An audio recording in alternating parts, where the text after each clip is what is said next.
Salut à tous les gars, aujourd'hui on se retrouve pour un nouveau tour de magie, et ce tour est un tour créé par Dudu54, donc je vous conseille d'aller voir sa chaîne, voilà, sur YouTube.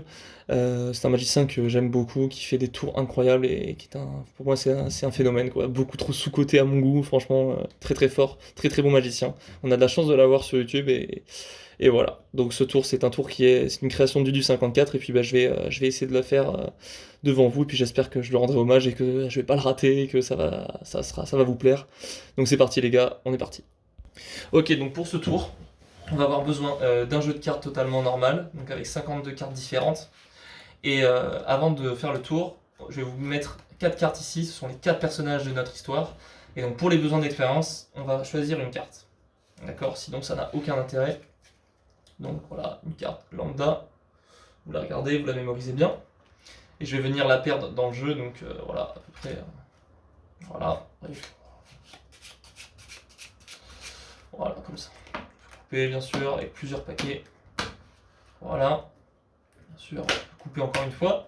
Si c'est pas assez nécessaire, et puis pour les spectateurs un petit peu dubitatifs, on peut encore une fois bien sûr mélanger. Et puis couper une troisième fois. Voilà, comme ça au moins on est fait. On est bon. Et donc du coup je vais vous montrer les 4 personnages. D'accord. Donc comme je vous ai dit, c'est une petite histoire. Donc du coup les 4 personnages que je vais vous montrer, c'est les 4 fantastiques. Là, vous avez compris du coup, hein, fantastique, as, ça paraît logique. Donc l'as de pique, l'as de carreau, l'as de trèfle et l'as de cœur. Donc voilà, c'est les 4 personnages que je vais vous montrer maintenant. Donc on est parti, je vais les poser ici, et puis on n'a plus besoin du jeu. Donc chacun a un pouvoir bien propre à chacun, enfin ils ont chacun un pouvoir en gros.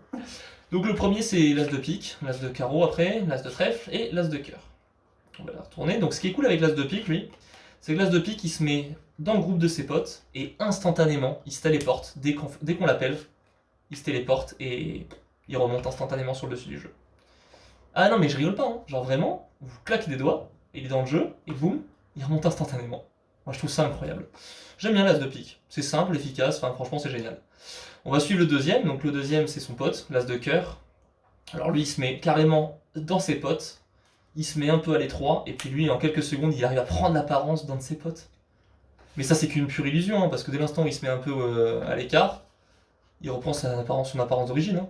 Ah ouais, hein. Ah, sinon c'est trop facile. Donc il en reste deux, trèfle et puis carreau. Alors carreau c'est dingue parce que carreau, enfin trèfle tu le mets en dessous du jeu, tu mets carreau par-dessus, et en frottement de doigts là, quand tu frottes, la trèfle il prend encore l'apparence de son pote. Juste en frottant. C'est pas mal l'as de trèfle. Hein. Puis il en reste un dernier, lui c'est as de carreau, l'as en or. Hein. Lui dès l'instant où tu le frottes un peu sur le tapis, bah, il se déguise en carte choisie. Moi je dis franchement, bah, merci les 4 fantastiques. Merci à Dudu54 surtout.